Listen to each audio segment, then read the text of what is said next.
Hello বন্ধুরা, anime কথা চ্যানেলে আপনাদের স্বাগতম। আজকে এক্সপ্লেন করব অসাধারণ একটা অ্যানিমেশন মুভি যার নাম ব্যাট ক্যাট। এই মুভিটি রিলিজ হয়েছিল 2016 সালে আর মুভিটার আইএমডিবি রেটিং 7/10। এই মুভিতে আপনারা খুবই চঞ্চল এবং ব্যাডাস একটা বিড়ালের গল্প দেখতে পারবেন। তো বেশি কথা না বাড়িয়ে ভিডিওটি শুরু করা যাক। মুভির শুরুতে আমরা শিরো নামের একটা বদমাইশ বিড়ালকে দেখি, যে তার মালিক ট্যাংয়ের সাথে থাকে। শিরো অনেক অসভ্য আর বেয়াদব একটা বিড়াল, মানে এক কথায় যাকে ব্যাডাস বলা হয়। সে কাউকেই দাম দিত না, এমনকি তার মালিকের সাথেও খারাপ ব্যবহার করত। তার জন্য মদ পান আর সিগারেট খাওয়া খুবই সাধারণ বিষয়। একদিন সে তার দুই বন্ধু রিজা আর রিফকির সাথে মিলে পার্টি করার প্ল্যান বানায়। প্ল্যান শেষে পার্টির জন্য মদের ব্যবস্থা করতে রিজা আর রিফকি সেখান থেকে চলে যায়, আর শিরো সোফার উপর শুয়ে বিশ্রাম নিতে থাকে। কিছুক্ষণ পর সেখানে তার এক বন্ধু চলে আসে যার নাম ব্ল্যাকি। ব্ল্যাকি বলে যে এলাকায় একটা নতুন বিড়াল এসেছে আর সে অনেক সুন্দরী। এটা শুনে শিরো তাড়াতাড়ি ব্ল্যাকির সাথে সে বাড়িতে চলে যায়। তারা যাওয়ার পরই সেখানে আরেকটা বিড়াল এসে শিরোকে খুঁজছিল। অন্যদিকে রিজা আর রিফকি উঠতে উঠতে একটা বাড়িতে রাখা মদের বোতল দেখতে পায়। তবে রিজা যখনই সেই বোতল চুরি করার চেষ্টা করে, সেই বাড়ির মালিক তাকে দেখে ফেলে আর তারা বোতল সেখানে রেখেই পালিয়ে যায়। এদিকে আমরা শিরোকে দেখি যে ব্ল্যাকির সাথে সেই নতুন বিড়ালের বাড়ির সামনে গিয়ে দাঁড়িয়েছিল। সে দেখে যে বিড়ালটার মালিক ড্যানিস তাকে অনেক ভালোবাসে। একটু পর ড্যানিস বিড়ালটাকে রেখে তার কাজে বাইরে বেরিয়ে যায়। সুযোগ পেয়ে শিরো বিড়ালটার সাথে কথা বলার জন্য সেই বাড়িতে ঢুকে যায়, কিন্তু বিড়ালটা তাকে দেখে অনেক ভয় পায়। ভয়েতে সে এদিক সেদিক দৌড়াতে শুরু করে আর অ্যাক্সিডেন্টলি ইলেকট্রিক শক খেয়ে সে মারা যায়। তখনই ড্যানিস কোনো কাজে বাড়িতে ফিরে আসে, আর যখন সে তার বিড়ালকে মৃত অবস্থায় দেখে সে রাগ আর কষ্টে চিৎকার দিতে থাকে। হঠাৎ সে শিরো আর ব্ল্যাকিকে দেখে ফেলে আর রাগের চোটে একটা কেচি দিয়ে ব্ল্যাকিকে মেরে ফেলে। শিরো ব্ল্যাকিকে মরতে দেখে প্রচণ্ড রেগে যায় আর ড্যানিসের উপর হামলা করে বসে। তাদের মধ্যে হাতাহাতি শুরু হয়ে যায় আর এর মাঝে জানালা দিয়ে নিচে পড়ে ড্যানিসের মাথা ফেটে যায় আর সে সেখানে মারা যায়। শিরো তার প্রতিশোধ দিয়ে বাড়ির দিকে যাচ্ছিল, তখনই তার বাড়ির নিচে থাকা দোকানদার স্যামি তাকে বলে যে কেউ তার সাথে দেখা করতে এসেছে। তার নাম টাকো, আর সে শিরোকে বলে যে সে তার ছেলে। কিন্তু শিরো প্রচণ্ড রেগেছিল, তাই সে তার সাথে কোনো কথা না বলেই সেখান থেকে চলে যায়। এটা দেখে টাকো অনেক কষ্ট পায়। বাড়িতে ফেরার সময় শিরো বাড়িওয়ালার রান্নাঘর থেকে মাছের গন্ধ পায়, তাই সে পার্টির জন্য মাছ চুরি করতে যায়। তবে বাড়িওয়ালি তাকে দেখে ফেলে আর সে কোনো মতে মাছগুলো চুরি করে পার্টি করতে চলে যায়। ছাদে গিয়ে যখন শিরো জানতে পারে যে রিজা আর রিফকি মদ না নিয়ে ফিরে এসেছে, তখন সে তাদের উপর অনেক রেগে যায়। আর তখনই সেখানে টাকো চলে আসে। এদিকে শিরো তার ফ্রিজে মদ খুঁজতে থাকে, তবে সে কোনো মদ না পেয়ে তার মালিকের উপর চিল্লাচিল্লি শুরু করে। এরই মাঝে শিরোর কারণে তার মালিকের গিটার ভেঙে যায়। এটা দেখে ট্যাং তার উপর অনেক রেগে যায়। তখনই সেখানে তার বাড়িওয়ালি এসে ট্যাংয়ের কাছে শিরোর মাছ চুরি করার বিষাদ দেয়। এমনকি কয়েক মাস যাবৎ ভাড়া না দেওয়ার কারণে সে তাদের দুজনকে বাড়ি ছেড়ে চলে যেতে বলে। কিন্তু তখন ট্যাং বাড়িওয়ালি হেজারের কাছে আরও কিছু সময় চেয়ে নেয়। এরপর শিরো আবার ছাদে যায়। সেখানে গিয়ে সে টাকুকে দেখে অনেক রেগে যায় আর তাকে সেখান থেকে তাড়িয়ে দেয়। তখনই ট্যাং ছাদে চলে আসে আর সে শিরোকেও তার বাড়ি থেকে তাড়িয়ে দেয়। তবে শিরোর এসবে কোনো যায় আসে না। সে সিগারেট টানছিল আর তখনই তার নজর মিসক্যাট নামের একটা বিড়ালের উপর পড়ে। তাকে দুইটা কুকুর তাড়া করছিল। এটা দেখে শিরো তাকে বাঁচাতে চলে যায়। সেখানে গিয়ে সে খুব সহজেই কুকুরগুলোকে মেরে তাড়িয়ে দেয়, আর এটা দেখে মিসক্যাট তার উপর অনেক ইমপ্রেস হয়ে যায়।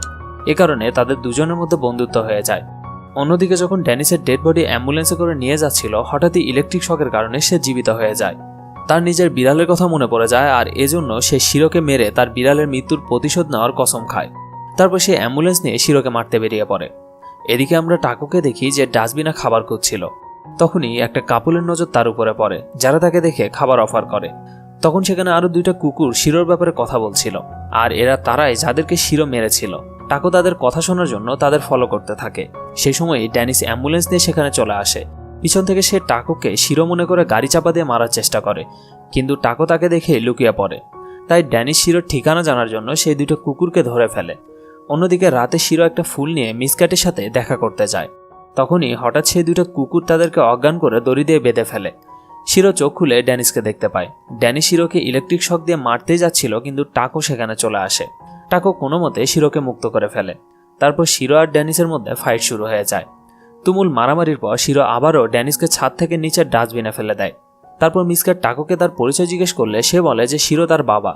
এমনকি সে শিরোকে তার মায়ের নামও বলে। নাম শুনে শিরো তাকে চিনে ফেলে, তবুও সে টাকোকে তার মায়ের কাছে ফিরে যেতে বলে। উত্তরে টাকো বলে যে তার মা আর বেঁচে নেই। এটা বলে সে শিরোর উপর মন খারাপ করে সেখান থেকে চলে যায়। অন্যদিকে দুজন পরিচ্ছন্ন কর্মী ডাস্টবিন থেকে ময়লা ট্রাকে ফেলছিল। তখন ড্যানিসও ময়লার সাথে সেই গাড়িতে পড়ে যায়। কিন্তু সে সময় ড্যানিসের জ্ঞান ফিরে আসে আর সে সেই ময়লার গাড়িটাকেও নিজের কন্ট্রোলে নিয়ে নেয়।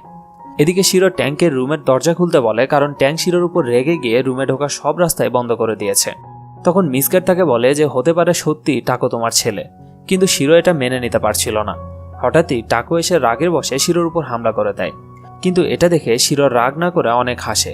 তারপর সে টাকোকে ভালো মতো পাঁচ মারা শেখায়, আর এভাবে সে তার ছেলেকে মেনে নেয়। তাদের তিনজনের অনেক ক্ষুধা লেগেছিল, তাই শিরোর মাথায় একটা আইডিয়া আসে। সে টাকোকে সেমির কাছে খাবার আনতে পাঠায়।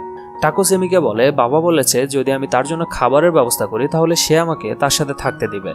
স্যামি তার কিউটনেস দেখে তার কথা মেনে নেয়, কিন্তু তখনই ড্যানিস এসে টাকোকে কিডন্যাপ করে নিয়ে যায়। শিরো এটা দেখে অনেক রেগে যায়, আর সে টাকোকে বাঁচানোর জন্য তার পিছু করতে থাকে।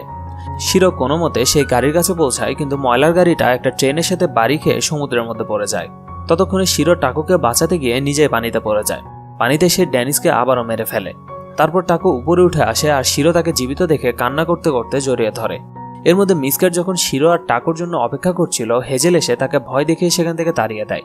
যখন শিরো ফিরে আসে, হেজেল বলে যে আমি তোমার বান্ধবীকে তাড়িয়ে দিয়েছি, এমনকি তারা যেন সেই বাড়িতে আর ফিরে না আসতে পারে, তাই সে ছাদে তার কাটা লাগিয়ে দেয়। এটা দেখে শিরো অনেক রেগে যায়, কিন্তু সে কিছুই করতে পারে না। অন্যদিকে একটা রেস্কিউ টিম যখন ড্যানিসকে পানি থেকে বের করে আনে, তখনই কারেন্টের তারের সংস্পর্শে আসার কারণে ড্যানিস আবার জীবিত হয়ে যায়। এদিকে রিজা আর রিফকি শিরোর কাছে ফিরে আসে। তারা তাকে বলে যে তারা আবারও মদ আনতে ব্যর্থ হয়েছে। এটা শুনে শিরো আরও রেগে যায় আর তাদেরকে অনেক কথা শোনায়। তখন রিজার মাথায় একটা আইডিয়া আসে। সে বলে যে মানুষের মতো যদি আমাদের কাছেও টাকা থাকতো তাহলে আমরা সারা জীবন আরামায়েশ করে কাটাতে পারতাম। রিফকি তাদের জিজ্ঞেস করে যে আমরা এত টাকা কোথায় পাবো।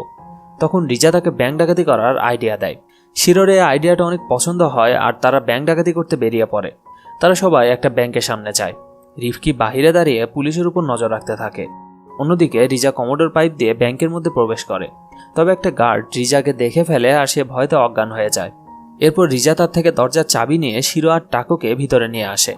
ব্যাংকের ভোল্টের সামনে গিয়ে তারা অনেক অবাক হয়ে যায়, কিন্তু অনেক চেষ্টার পরেও তারা সেই ভোল্ট খুলতে পারে না। তবে টাকো তার বুদ্ধি খাটিয়ে সেই ভোল্টের দরজা খুলে ফেলে। ভোল্টের মধ্যে তারা প্রচুর টাকা দেখতে পায়, যেগুলো দেখে তারা অনেক খুশি হয়ে যায়। ততক্ষণে সিসি ক্যামেরার লাইভ ফুটেজের কারণে পুলিশ এ বিষয়ে জেনে যায়। সেই পুলিশের গাড়ি ড্যানিস ছিল, আর যখনই সে জানতে পারে যে বিড়ালের এক গ্রুপ ব্যাংক ডাকাতি করেছে, সে বুঝে যায় যে এই কাজ শিরোই করেছে। অন্যদিকে রিজা আর শিরো ব্যাংক থেকে টাকা নিয়ে বের হচ্ছিল, কিন্তু রিফকি তাদের সাবধান করার আগে পুলিশ সেখানে চলে আসে। রিজা তার ছোট সাইজের সুযোগ নিয়ে কমোডের পাইপ দিয়ে বের হয়ে যায়, আর শিরো আর টাকো কোনো উপায় না থাকায় জানালার কাঁচ ভেঙে বাইরে বেরিয়ে আসে। পুলিশ তাদের দেখেই গুলি চালানো শুরু করে, তবে ড্যানিস পুলিশদের উপর হামলা করে বসে, কারণ সে নিজেই শিরোকে মেরে তার প্রতিশোধ নিতে চাচ্ছিল। এদিকে শিরো আর টাকো টাকা নিয়ে পালানোর চেষ্টা করছিল, তখনই ড্যানিস সেখানে চলে আসে। শিরো ড্যানিসের উপর এতটাই বিরক্ত হয়ে গেছিল যে সে তার পা ধরে উঁচু বিল্ডিং থেকে নিচে ফেলে দেয়, কিন্তু নিচে পড়ার সময় ড্যানিস তার বন্দুক দিয়ে শিরোর দিকে গুলি চালায়। তখন টাকো তার বাবাকে বাঁচানোর জন্য নিজে বুলেটের সামনে চলে আসে। ততক্ষণে নিচে থাকা পুলিশরাও তাদের বারবার সারেন্ডার করতে বলছিল। এজন্য শিরো রেগে গিয়ে ব্যাগে সব টাকা নিচে ফেলে দেয় আর বলে এই নাও তোমাদের টাকা, আর আমাদের একা থাকতে দাও। সেই টাকাগুলো দেখে সেখানে থাকা সব লোকজন সেগুলো কুড়ানো শুরু করে দেয়, আর পুলিশ এসবের মধ্যে ব্যস্ত হয়ে পড়ে। মন খারাপ করে শিরো টাকোকে কোলে তুলে নিয়ে সেখান থেকে চলে যায়। রাস্তায় ট্যাঙ্ক তাকে দেখে ফেলে, আর সে যখন জানতে পারে টাকোর গুলি লেগেছে, সে সাথে সাথে তাকে চেক করে জানতে পারে টাকো এখনো বেঁচে আছে। সে তাদেরকে পেট ক্লিনিকে নিয়ে যায়, কিন্তু গভীর রাত হওয়ায় ক্লিনিক বন্ধ ছিল, তাই উপায় না পেয়ে সে তাকে তার বাড়িতে নিয়ে যায়। তারা অনেক সাবধানতার সাথে টাকোর শরীর থেকে গুলি বের করে ফেলে, ফলে কিছুক্ষণের মধ্যে টাকোর জ্ঞান ফিরে আসে। তখনই সেখানে রিজা আর রিফকিও চলে আসে। তারাও জেনে যায় যে শিরোকে বাঁচাতে গিয়ে টাকুর গুলি লেগেছে। তখন সে শিরোকে জিজ্ঞেস করে তুমি টাকার ব্যাগ কোথায় রেখেছ? উত্তরে শিরো তাকে বলে যে টাকুর জীবন বাঁচানোর জন্য সে সব টাকা ফেলে দিয়েছে। এটা শুনে রিজা তার সাথে তর্ক করতে শুরু করে। তখনই রিফকি তাদেরকে এক বান্ডিল টাকা দেয়, যেটা সে আগে লুকিয়ে রেখেছিল, কিন্তু তাদের হাত দেওয়ার আগে টাকাগুলা বাড়ির মালিক এসে নিয়ে নেয়, কারণ কয়েক মাস যাবত তাদের বাড়ি ভাড়া বাকি আছে। সবশেষে তাদের কাছে মাত্র একটা নোট থাকে, আর সেটা দিয়ে তারা রাতে পার্টির আয়োজন করে। সবাই পার্টিতে আনন্দ করছিল, আর হঠাৎ তারা দেখে মিস ক্যাটকে ড্যানিস বন্দি বানিয়ে রেখেছে। এটা দেখে শিরো রাগেতে পাগল প্রায় হয়ে যায়। এবার ট্যাং আর শিরো মিলে ড্যানিসকে ভালো মতো সাহায্য করে, আর শিরো তাকে একটা ডাস্টবিনে ফেলে সিগারেটের আগুন দিয়ে তার গায়ে আগুন লাগিয়ে দেয়। ড্যানিস এবার পুরো ছাই হয়ে যায়, আর ছাদে থাকা সবাই অনেক আনন্দ করে। আর এভাবে শেষ হয় ব্যাড ক্যাট মুভির কাহিনী। তো বন্ধুরা, আজকের ভিডিওটা এখানেই শেষ। ভিডিওটি সম্পর্কে আপনার মন্তব্য কমেন্ট জানাতে ভুলবেন না। ভিডিওটি ভালো লাগলে লাইক দিতে ভুলবেন না। আর এমন আরও ভিডিও দেখতে অ্যানিমে কথা চ্যানেলটি সাবস্ক্রাইব করে বেল আইকনে প্রেস করে রাখুন। ধন্যবাদ।